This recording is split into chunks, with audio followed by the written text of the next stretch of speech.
Episode 15, keesokan harinya. Di sebuah ruangan dokter, terlihat Tuan Bagas sedang mendengarkan penjelasan dari seorang dokter yang ada di Rumah Sakit Harapan. Di sini, ternyata sama saja. Hasil pemeriksaan menyatakan Reza baik-baik saja. Dinyatakan sangat sehat. Setelah keluar dari ruangan dokter tersebut, Tuan Bagas segera menelpon Dokter Aldi.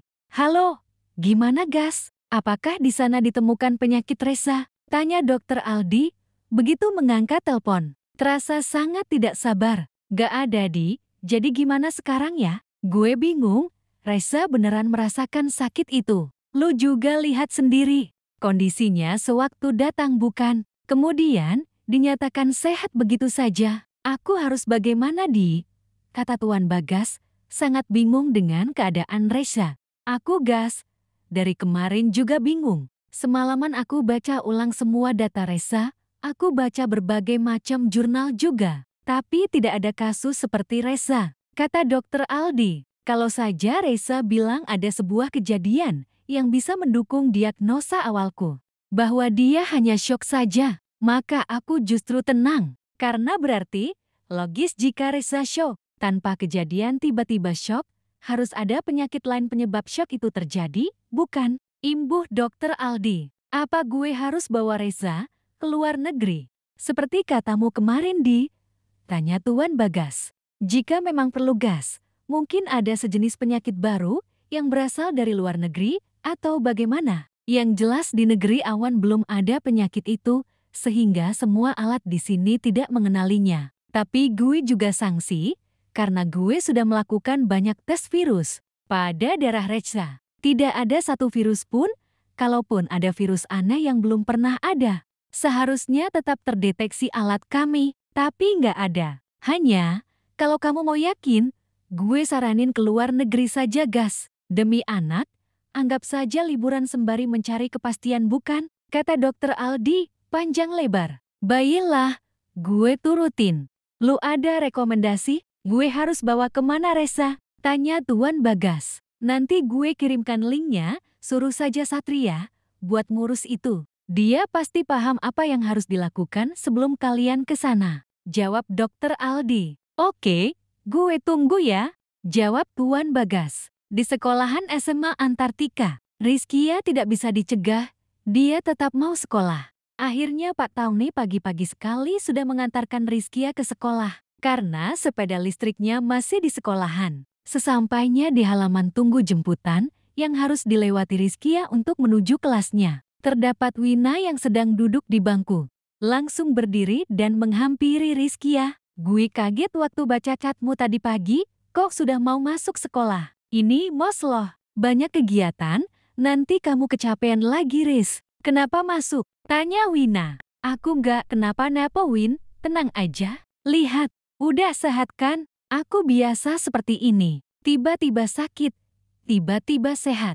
Jadi kamu nggak usah mikir yang aneh-aneh ya. Beneran aku nggak apa-apa," jawab Rizkia. Wina lah alasan Rizkia ngotot sekolah.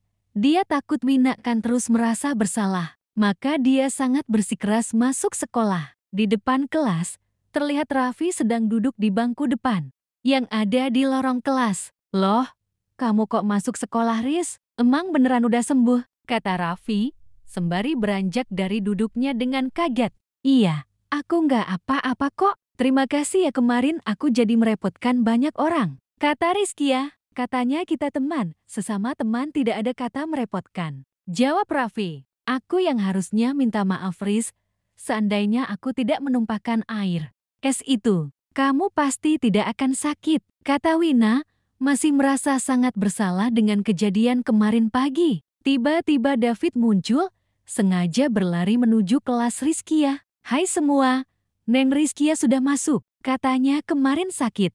Gue kemarin ke UKS, gak boleh masuk sama dia. Akhirnya gue pergi sebentar. Pas kembali lagi UKS sudah kosong," kata David. "Udah sembuh kok kak. Kemarin hanya kecapean aja kayaknya. Aku nggak biasa jalan jauh. Sekolahan ini begitu luas.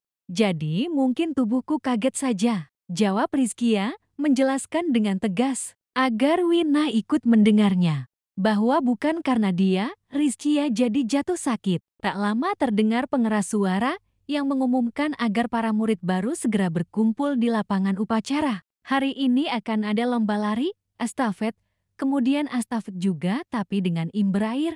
Apa kamu yakin bisa? Apa ke UKS aja? Gak usah ikut. Nanti gue kasih kertas dispennya, kata David, bertanya kepada Rizkia. Wah seru pasti, aku mau ikut kak. Aku sengaja masuk karena nggak mau ketinggalan suasana MOS ini. Jawab Rizkia. Kamu yakin Riz? Nanti kayak kemarin loh, ini lari, beda sama jalan. Kamu yakin akan baik-baik saja? Kok aku senewan ya? Mendingan kamu gak usah ikut, daripada nanti kenapa-napa. Kata Raffi. Iya Riz, gue temenin di UKS aja yuk. Jangan ambil resiko. Iya kak. Buatkan surat dispen 2 ya. Buat aku sama Rizkia. Biar dibawa Raffi. Kata Wina. Gak, aku mau ikut. Aku gak apa-apa beneran. Kalian lihat aja nanti. Jadi, gak usah khawatirin aku. Kata Rizkia. Ngeyel mau ikut kegiatan MOS. Dan akhirnya, di lapangan upacara telah berkumpul banyak murid lain. David datang menghampiri Rizkia sambil membawa beberapa bendera berwarna biru. Nah, masuk ke regu biru aja kalian. Ini masing-masing pegang satu. Nanti supaya Rizkia nggak terlalu capek, taruh di paling awal lari saja. Nanti yang di belakang tugasnya ngejar ketertinggalan ya. Ayo ikut gue ke kelompok yang udah gue kumpulin. Ajak David. Belum sampai Rizkia, Wina dan Raffi menerima bendera-bendera itu. Muncullah Dendra dengan membawa bendera berwarna merah. Hai semua, apa kabar? Udah pada dapat kelompok belum? Ikut regu merah aja yuk. Aku udah memilih beberapa orang. Tinggi-tinggi badannya, tuh di sana. Lihat, kaki mereka panjang-panjang semua tuh. Pasti mereka jago lari, kita pasti menang dengan mudah. Kata Dendra, sembari menawarkan bendera merah. Dasar, nggak tahu sopan santun. Lu nggak lihat? Gue udah di sini, kata David. Lah, Imang kenapa kalau lu di sini? Toh mereka yang akan ikut lombanya. Imang lu ada tawaran apa ke mereka? Yang bisa menjamin regu mereka akan menang. Modelan lu pasti nggak ada persiapan matang. Udah hafal gue. Jawab Dendra ngotot. Dan Wina dengan segera mengambil 3 bendera dari tangan Dendra. Karena ketika melihat kelompok regu biru, badannya terlihat sangat berisi semua. Pasti akan susah lari, pikir Wina. Maaf ya Kak David, kami milih Kak Dendra aja. Ayo Kak, kami ikut regu merah, jawab Wina, sembari menggandeng kedua temannya. Menuju ke kelompok regu merah, David pun melongo ditinggal sendirian. Ketika acara lomba sudah berjalan, tibalah saat Rizkia berlari, sembari membawa bendera berwarna merah. Ketika akan berputar kembali, tiba-tiba tubuhnya agak oleng dan seperti akan terjatuh. Dendra, yang sengaja mengikuti Rizkia, segera berlari mendekat dan menolongnya, menyambar tubuhnya dari belakang, agar tidak jatuh. David, yang melihat hal itu jadi geram. Dengan peluit yang ditiup sekencang mungkin, dia menunjuk ke arah Dendra. Woi, jangan pegang-pegang, teriak David marah. Ini namanya kerjasama tim fit, jangan iri lu, kata Dendra. Rizkia, yang sudah terselamatkan, meneruskan langkahnya untuk berlari kembali ke regunya. Sementara David dan Dendra masih berlanjut adu argumen di tengah lapangan. Setelah acara estafet selesai, regu merah berhasil memenangkan lomba. Raffi maju ke depan untuk menerima hadiah, berupa kardus berisikan berbagai macam makanan ringan. Ketika jam istirahat telah tiba, Raffi, Wina dan Rizkia duduk di sebuah bangku taman bersama-sama. Mereka menikmati snack dan minuman sambil mengobrol. Tiba-tiba, Cynthia datang dengan wajah masamnya.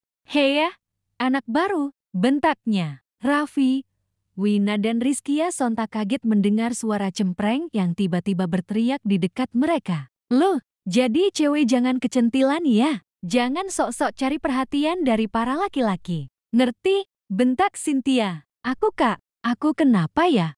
Kata Rizkia, terlihat bingung. Kak David itu gebetan gue. Jadi lu jangan sok-sokan cari perhatian dia. Gue nggak suka melihatnya, kata Cynthia. Walah, Kak David masalahnya. Maaf ya kak, saya sama Kak David nggak ada hubungan apa-apa. Kalau kakak Suka sama Kak David? Ya kakak langsung bilang aja sama Kak David. Siapa tahu kakak diterima. Iya nggak teman-teman? Kata Rizkia. Sembari membereskan senak dan bangkit berdiri. Raffi dan Wina pun mengekor Rizkia. Wina masih sempat menjulurkan lidah ke arah Cynthia. Dasar nanak lampir. Lo pikir ini zaman apa? Jangan merasa karena lo senior di sini, bisa sesukanya. Kami nggak takut. Wiks, kata Wina, sembari berjalan menyusul teman-temannya.